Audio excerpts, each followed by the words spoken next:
Assalamualaikum warahmatullahi wabarakatuh. Halo teman-teman semua, apa kabarnya? Semoga selalu dalam keadaan yang baik. Kali ini kami kelompok 6 akan mempresentasikan materi ERP atau Enterprise Resource Planning. Namun sebelumnya, izinkan kami berterima kasih kepada Ibu Zwesti selaku dosen pengampu mata kuliah Sistem Informasi Akuntansi dan teman-teman semua yang telah hadir hari ini. Sebelumnya, izinkan saya memperkenalkan diri. Nama saya Sarah Nisa Salsabila Hidayat dengan akhiran NIM 086. Lalu ada rekan-rekan saya yaitu Sabili Nurajabi dengan akhiran NIM 029. Lalu ada Syahla Andini dengan akhiran NIM 031 dan ada Bunga Aisyah dengan akhiran NIM 175. Nah, selanjutnya yaitu kita masuk ke dalam pembahasan dasar ERP. Sebenarnya ERP itu apa sih? ERP atau Enterprise Resource Planning adalah sistem perangkat lunak yang dirancang untuk mengintegrasikan berbagai fungsi bisnis dalam sebuah perusahaan, termasuk akuntansi, manajemen sumber daya, produksi, dan lainnya.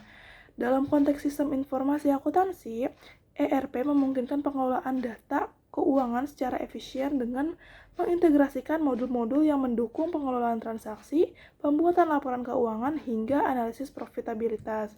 Nah, tujuan utama dibuatnya ERP adalah memastikan bahwa semua fungsi bisnis dapat saling terhubung, sehingga menghasilkan informasi yang akurat dan mendukung dalam pengambilan keputusan yang lebih baik.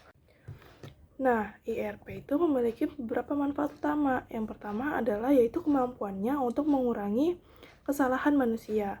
Lalu yang kedua, mempercepat pemrosesan data dan menyediakan visibilitas yang lebih baik terhadap kondisi keuangan perusahaan. Modul akuntansi dalam ERP biasanya mencakup general ledger, manajemen hutang piutang, manajemen aset, dan pelaporan. Dengan sistem terintegrasi, perusahaan dapat mengelola arus kas, melakukan rekonsiliasi bank otomatis, dan menyusun laporan keuangan yang lebih cepat dan akurat. ERP juga memungkinkan pemantauan kesehatan finansial perusahaan secara real time. Lalu ada fungsi ERP dalam accounting. Nah, yang pertama itu yaitu ada integrasi. Fungsi integrasi dari ERP maksudnya adalah untuk mengintegrasikan setiap proses bisnis perusahaan di setiap unit yang ada. Singkatnya, dengan memanfaatkan ERP, setiap unit akan saling berkaitan dengan suatu sistem untuk pengelolaan data yang terkait. Lalu yang kedua ada pengelolaan data. Software ERP digunakan untuk mengelola data yang ada pada perusahaan. ERP dapat dimanfaatkan perusahaan untuk memproses seluruh transaksi dan aktivitas keuangan dan operasional perusahaan. Lalu ada penyimpanan data. Menyimpan data perusahaan yang rumit akan dipermudah dengan adanya ERP, karena dengan database yang ada pada ERP, setiap data pada perusahaan akan disimpan dan dapat dimanfaatkan sewaktu-waktu jika diperlukan. Lalu ada akses data. ERP juga bertujuan untuk memudahkan perusahaan dalam mengakses data. Keuntungan dari penggunaan ERP bagi perusahaan adalah data apapun yang tersimpan dapat diakses secara terintegrasi dan real time. Nah, lalu selanjutnya ada komponen utama ERP yang perlu diketahui. Jadi gini, setiap bisnis yang ingin memanfaatkan potensi penuh sistem ERP untuk mencapai sasaran dan mendorong kinerja bisnis harus memiliki pemahaman yang kuat tentang komponen ERP. Nah, berikut adalah 8 modul inti ERP dan bagaimana modul-modul tersebut membantu bisnis dengan menyederhanakan proses dan menawarkan wawasan yang luas dan secara real time. Yang pertama itu komponennya yaitu akuntansi dan manajemen keuangan. Berfungsi sebagai platform terpusat untuk mengelola semua aktivitas keuangan. Akuntansi dan manajemen keuangan secara umum dianggap sebagai komponen terpenting dari sistem ERP. Dalam komponen ini terdapat alat yang dapat digunakan untuk melacak, menyimpan, dan menganalisis berbagai elemen keuangan, termasuk akun hutang, akun piutang, buku besar, anggaran, dan perakiraan. Nah, dalam beberapa kasus, modul akuntansi dan manajemen keuangan juga dapat melakukan tugas-tugas lanjutan seperti manajemen pajak, manajemen aset tetap, dan rekonsiliasi multi mata uang. Lalu yang kedua ada SDM, yaitu sumber daya manusia atau manajemen modal manusia. Sangat penting untuk mengelola tenaga suatu bisnis. Komponen SDM dari sistem ERP menawarkan alat yang menyederhanakan tugas SDM seperti perekrutan, manajemen, evaluasi kinerja, dan proses penggajian dapat menjadi bagian komponen manajemen keuangan yang tergantung pada penyedia ERP. Lebih khusus lagi, modul SDM memainkan peran penting dalam memusatkan dan memelihara catatan karyawan serta informasi tunjangan, serta melacak jam kerja, waktu istirahat yang dibayar, dan hari sakit yang digunakan, di antara detail karyawan terkait lainnya. Lalu konsolidasi data ini menghilangkan risiko duplikasi atau kesalahan yang umum terjadi pada spreadsheet dan perangkat lunak yang berbeda. Lalu yang ketiga ada manajemen hubungan pelanggan atau CRM. Komponen CRM dari sistem ERP mengumpulkan, mengatur, dan menganalisis informasi pelanggan dan prospek seperti data kontak, riwayat penjualan, dan catatan layanan dalam suatu repositori terpusat. Data ini kemudian dapat digunakan untuk meningkatkan interaksi dengan pelanggan, memperbaiki hubungan, mengotomatisasikan proses utama, dan memberikan wawasan penting. Dan ini juga dapat dimasukkan ke dalam komponen ERP lainnya seperti manajemen akuntansi dan keuangan atau digabungkan dengan fitur tambahan seperti manajemen pemesanan penjualan dan manajemen pemasaran. Misalnya seperti tim penjualan dan pemasaran dapat menggunakan komponen CRM untuk kecerdasan bisnis. Lalu yang keempat ada komponen intelijen bisnis. Memudahkan bisnis untuk menganalisis data mentah dalam jumlah besar dari berbagai sumber dalam sistem ERP, mulai dari manajemen keuangan hingga manajemen gudang dari segala diantaranya. Perspektif yang luas ini memungkinkan mereka untuk melacak korelasi dan ketergantungan di antara berbagai aspek organisasi mereka untuk mendukung penyelesaian organisasi. Para pengambil keputusan kemudian dapat memanfaatkan wawasan dan tren keuangan dan operasional secara real time untuk membuat keputusan yang lebih cepat dan lebih cerdas. Lalu yang kelima ada manajemen rantai pasokan atau SCM. Manajemen rantai pasokan mencakup semua aktivitas yang terlibat dalam pengubah bahan mentah menjadi produk jadi dan mengirimkannya ke mitra ataupun pelanggan. Dalam sistem ERP ini, komponen SCM melacak pergerakan bahan dan barang di seluruh rantai pasokan, dari pengadaan hingga pengiriman jarak dekat. Komponen SCM juga dapat mengelola pengembalian dana, dan penggantian produk. Nah, karena manajemen rantai pasokan merupakan bidang yang sangat luas, maka sistem ERP dapat membagi SCM menjadi beberapa komponen yang lebih spesifik sehingga perusahaan memiliki kontrol yang lebih terperinci. Misalnya, komponen SCM dalam sistem ERP ini dapat mencakup alat khusus untuk manajemen pengadaan, manufaktur dan logistik, manajemen inventaris, manajemen gudang, dan bahkan sampai manajemen pesanan. Lalu yang keenam ada manajemen manufaktur dan logistik. Meskipun manajemen manufaktur logistik mungkin termasuk dalam topik manajemen rantai pasokan yang lebih luas, hal tersebut merupakan komponen umum dari sistem ERP. Misalnya, sistem ERP itu menawarkan beberapa jenis perangkat lunak manajemen operasi manufaktur, seperti sistem manajemen produksi, kemampuan perencanaan permintaan, atau manajemen logistik pihak ketiga. Nah, alat-alat ini membantu tim manufaktur untuk merencanakan dan memantau proses produksi sesuai dengan persyaratan. Lalu yang ketujuh ada manajemen inventaris.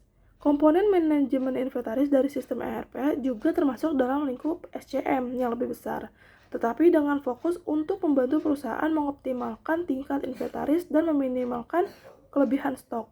Data inventaris waktu nyata dimanfaatkan untuk memberikan visibilitas dan kontrol yang lebih besar atas kuantitas barang, lokasi, atau bahkan riwayat kinerja berbagai bahan baku untuk unit penyimpanan stok atau SKU.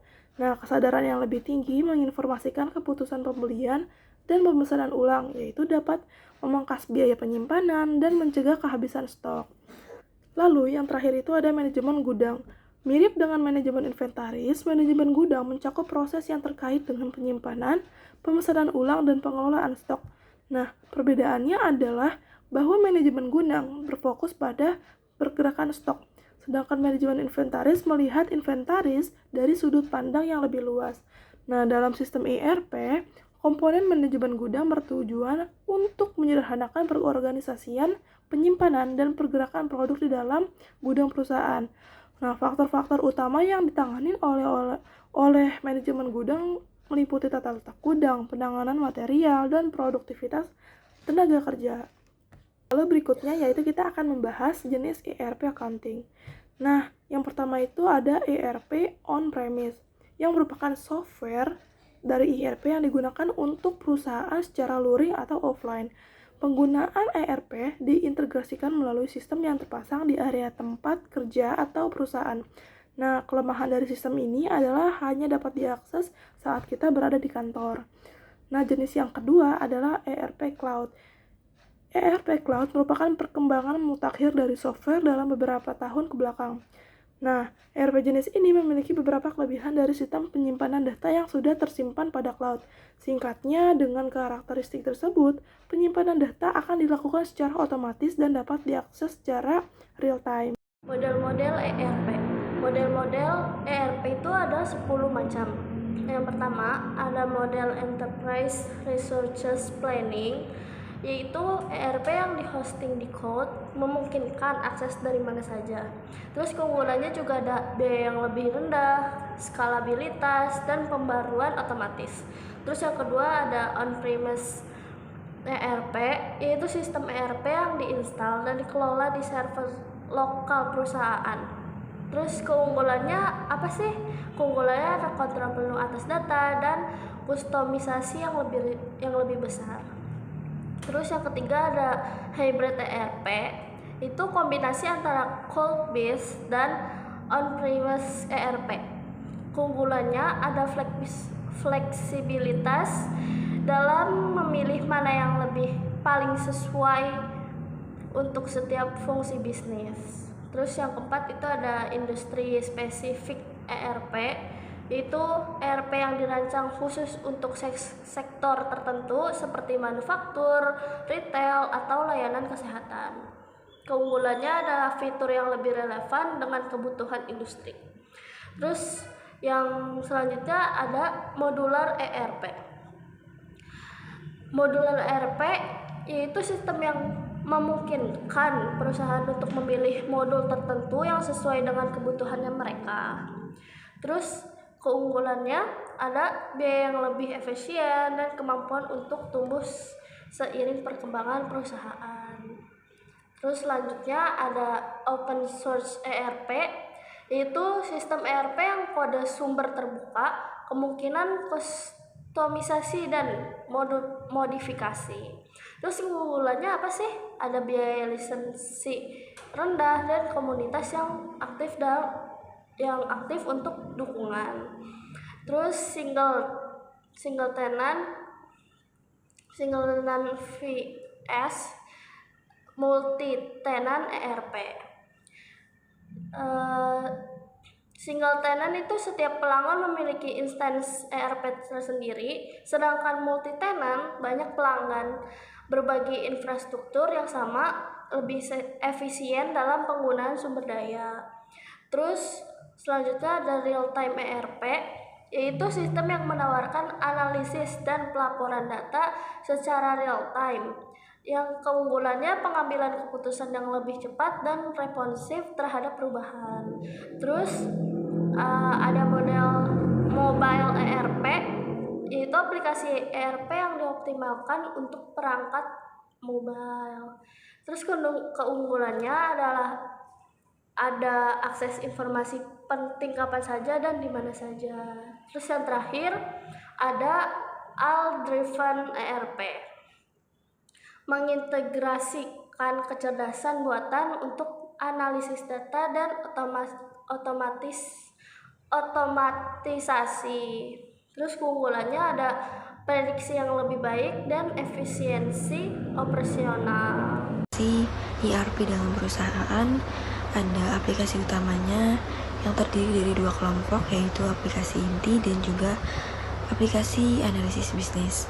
Nah, aplikasi inti ini bisa disebut juga sebagai OLTP atau Online Transaction Processing, yang merupakan sistem pemrosesan transaksi yang mendukung tugas-tugas penting melalui query sederhana dari database operasional, termasuk penjualan dan distribusi, perencanaan bisnis, perencanaan produksi, kontrol software, dan logistik. Nah, yang selanjutnya ini ada aplikasi analisis bisnis. Aplikasi analisis bisnis ini bisa disebut juga sebagai OLAP atau Online Analytical Processing.